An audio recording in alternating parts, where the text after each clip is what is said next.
Bismillahirrahmanirrahim. Kata Nabi SAW dulu di zaman Bani Israel ada dua orang. Di zaman Bani Israel ada dua orang. Dua orang ini bersahabat, dua-duanya punya kebun. Dua-duanya punya kebun. Kebun ini mereka lagi nunggu hujan dan satu negeri itu belum turun hujan. Tiba-tiba si A sama si B. Si A ini melihat ada awan, kata Nabi SAW, lewat di atas kebunnya. Dan terdengar suara dari awan itu berkata, turunkanlah hujan di kebunnya fulan, kebun temannya dia di sebelah.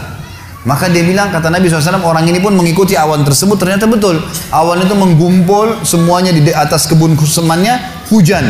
Tapi cuma kebun temannya, yang lain gak kena hujan. Maka Nabi SAW mengatakan, dia pun bertanya pada temannya, apa yang kamu lakukan dengan kebunmu? Sampai di musim panas seperti ini pun Allah masih menurunkan hujan untuk kebunmu saja. Apa yang dia bilang? Dia bilang, saya membagi keuntungan dari usaha saya ini menjadi tiga. Keuntungannya bukan modal. Sepertiganya saya infakkan di jalan Allah, langsung saya keluarkan. Sepertiganya lagi saya tambahkan ke modal. Sepertiganya lagi saya gunakan untuk keperluan keluarga saya. Jadi ternyata teman-teman sekalian, sedekah itu betul-betul sangat luar biasa. Membuka pintu rezeki. Jadi makin dikeluarkan, makin royal, makin datang.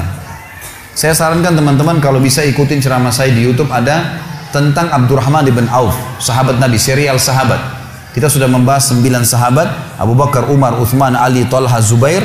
Kemudian Abdurrahman bin Auf, Talha bin Ubaidillah. Terakhir itu Sa'id bin Zaid. Dan insya Allah hari Sabtu depan ini akan ada tablik akbar sahabat yang ke-10, Abu Ubaidah bin Jarrah. Abdurrahman bin Auf salah satu sifat ciri khasnya, semua sahabat suka bersedekah, tapi Abdurrahman ini luar biasa dalam sedekah, luar biasa. Beliau pernah kedatangan keuntungan 1 peti emas di satu malam, gak bisa tidur, gelisah. Istrinya tanya, kenapa Abdurrahman? Dia bilang, saya gak bisa tidur nih, belum pernah ada keuntungan sebesar ini. Kata istrinya, lalu apa keinginan? Dia bilang, saya ingin keluarkan jalan Allah, saya gak mau simpan di rumah saya malam ini. Ya, gak mau nabung. Kalau kita subhanallah baru untung 1 juta sudah antri sejam di bank, gitu kan. Ini nggak mau nabung, keluarin malam ini, sedekahin semua untuk fakir miskin. Gitu. Istrinya juga salehah, nggak seperti sebagian muslimah. Maaf, saya nggak singgung muslimah di belakang sana. Tapi ada orang begitu, suaminya dapat untung, sebelum disedekahin, sebelum kasih orang tuanya, sebentar dulu, jatah saya mana? Gitu. Ini enggak, istrinya mengatakan sedekahin. Ayo kita sama-sama. Dibungkuslah emas-emas itu, koin-koin emas, dirham emas itu, kemudian dibagiin, habis. Subhanallah, karena ikhlasnya mensedekahkan semua keuntungan malam itu, besok dalam riwayat saya dikatakan datang 2 peti keuntungan dengan produk yang sama. 2 peti emas dikeluarin sama Abdurrahman, 2 peti emas. Hari ketiga datang 3 peti keuntungan. Dikeluarkan hari keempat datang 4 peti. Begitu terus sampai Abdurrahman memiliki sebuah gudang penuh dengan emas. Waktu Abdurrahman radhiyallahu anhu meninggal dunia, waktu mau dibagi warisannya, itu emas-emasnya saking sudah ditumpuk-tumpuk sampai melengket satu sama yang lain. Waktu mau dipisahin, dibagi, itu harus pakai kampak. Dan yang mengkampak itu tangannya sampai memar, luka. Saking banyaknya. Selalu sedekah. Setiap hari beli 33 budak dibebasin. Setiap hari beli budak bebasin. Setiap hari datangkan 30 kafilah, ya 30 ekor unta untuk diparkir, ditaruh di tengah-tengah jalan, Madinah. Lalu pegawainya berteriak, Abdurrahman membagi-bagi buat kalian, silakan, semua ambil kebutuhannya. Luar biasa gitu.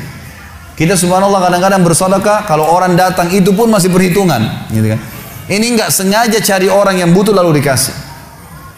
Maka lihat bagaimana mereka memahami tentang masalah sedekah ini, teman-teman sekalian. Dalam hadisnya dikatakan shadaqatu tudfi'u ghadabur rahman. Sedekah itu bisa meredam murkanya Allah. Keluarin, jangan ragu dengan masalah sedekah itu. Karena itu kata kunci datangnya rezeki. Mari kita dengarkan ayatnya.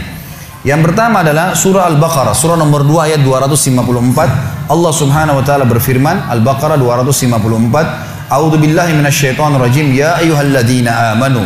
Hai orang-orang yang telah beriman pada Allah, anfiku, keluarkan mimma razaqnakum, dari apa yang telah kami berikan untuk kalian rezeki, min qabli an ya'ti yaumun la bay'un fihi wala khullatun wala syafa'ah wal kafiruna humudz zalimun.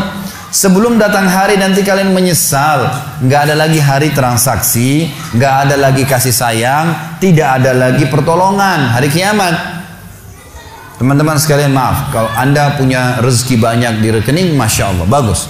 Tapi usahakan selalu ada sedekahnya. Karena kalau kita biarkan numpuk, kita cuma bangga di angka tulisan, di print bukunya, oh iya banyaknya, 2 miliar, 10 miliar. Kita cuma bangga dengan angka. Apa yang mau dibanggain? Pada saat antum meninggal, kalau antum tidak sedekahkan teman-teman sekalian, tidak punya masjid yang dibangun, nggak punya kegiatan amal jariah, nggak pernah punya sesuatu buat dia infakkan sebenarnya, gitu kan? Maka pastikan orang seperti ini akan menyesal pada saat meninggal. Coba ya saya sedekahin dulu.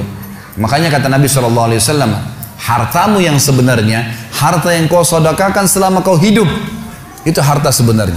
Dan harta yang bukan sebenarnya yang kau habiskan beli makanan dan pakaian, habis semua.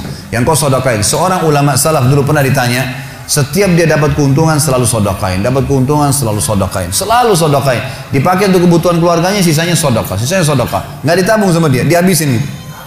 Maka pada saat ya ada teman-temannya kumpul di rumahnya lalu berkata, wahai fulan, apa kau nggak sayang hasil kerimatmu? Bukannya ditabung malah dikeluarin terus. Kau nggak sayang sama hartamu tuh? Kata dia apa? Justru saya sayang sama harta saya. Karena saya sayang, jadi saya mau bawa harta saya sampai di akhirat. Ini sedekah saya bawa sampai di akhirat. Kalau saya simpan di sini, saya cuma tabung untuk dunia saja. Gitu. Jadi lihat bagaimana mereka memahami tentang masalah sedekah itu. Kemudian dikatakan, dan orang-orang kafir, mereka lah orang-orang yang zalim. Mereka tidak mau sedekah, maka mereka zalim sebenarnya. Kemudian surah Ibrahim, surah nomor 14 ayat 31 sampai 34. Allah Subhanahu wa taala berfirman, A'udzubillahi minasyaitonirrajim, Qul li'ibadiyalladzina amanu. Katakanlah hai Muhammad kepada hamba-hamba saya yang telah mengaku beriman, yuqimus shalah, mereka mendirikan sholat, jaga sholat 5 waktu mereka, sholat-sholat sunnah mereka, wa yunfiku, dan mereka bersedekah, menginfakkan, mimma razaqnahum, dari apa yang kami menjadikan sebagai rezeki buat mereka, sirran wa alaniyah, baik sembunyi-sembunyi ataupun terang-terangan. Karena kadang-kadang kalau ada orang minta di pinggir jalan, kita nggak mungkin sembunyikan, tinggal mengontrol supaya tidak riak saja. Min qabli an ya'tiya yaumun la bay'un fihi wala khilal, sebelum datang hari tidak ada lagi transaksi, nggak bisa lagi kita keluarkan uang kita. Di akhirat nggak laku lagi rupiah, nggak laku lagi dolar, nggak laku lagi pound sterling, nggak ada lagi semua itu. Yang laku adalah yang sudah disedekahkan selama di dunia. Sebelum datang hari yang tidak ada transaksi dan tidak ada lagi persahabatan. Allahul ladzi khalaqas samawati wal ard, yang menyuruh kalian sholat tadi dan menginfakkan apa yang kalian telah diberikan adalah Allah yang telah menciptakan seluruh langit dan bumi. Wa anzala minas sama'i ma'a, dan telah menurunkan dari langit air. Fa akhraja bihi minas samarati rizqan lakum, lalu dengan air hujan itu dia tumbuhkan buah-buahan sehingga kalian bisa menjadikannya sebagai rezeki kalian, menutupi kebutuhan kalian. Wa sakhkhara lakumul fulka litajriya fil bahri bi amri, yang menyuruh kalian sholat dan berinfak itu adalah Tuhan Allah yang telah menundukkan lautan sehingga bahtera-bahtera kalian bisa meraung di atasnya. Wa sakhkhara lakumul anhar, juga yang telah menundukkan sungai-sungai buat kalian, bisa dilewatin atasnya, bisa diambil ikan-ikan dan seterusnya yang ada di dalam lautan dan sungai itu. Wa sakhkhara lakumus syamsa wal qamara da'ibain, dan juga yang menyuruh kalian sholat dan menginfakkan harta kalian adalah yang telah membuat, yang menundukkan matahari dan bulan yang rutin terus menerus setiap pagi dan malam silih berganti untuk memenuhi kebutuhan kalian. Wa sakhkhara lakumul laila wan nahar, dan menundukkan juga buat kalian malam untuk istirahat dan siang untuk bekerja. Wa atakum min kulli ma sa'altumu, dan juga dia akan memberikan semua apa yang kalian minta kepadanya. Wa in ta'uddu ni'matallahi la tuhsuha, kalau kalian ingin menghitung-hitung nikmat Allah maka kalian tidak akan mampu. Innal insana la zalumun kafar, sesungguhnya manusia itu zalim, kafar, kufur, gitu kan. Dikatakan dalam sebuah hadis, kata Nabi SAW, manusia itu kufur. Kalau dia dikasih, ya, kalau Allah tahan rezekinya, maka dia terus menerus berdoa, terus menerus mengeluh, dan pada saat Allah kasih dia pelit untuk tidak keluarkan. Bagaimana bisa dia menganggap punya?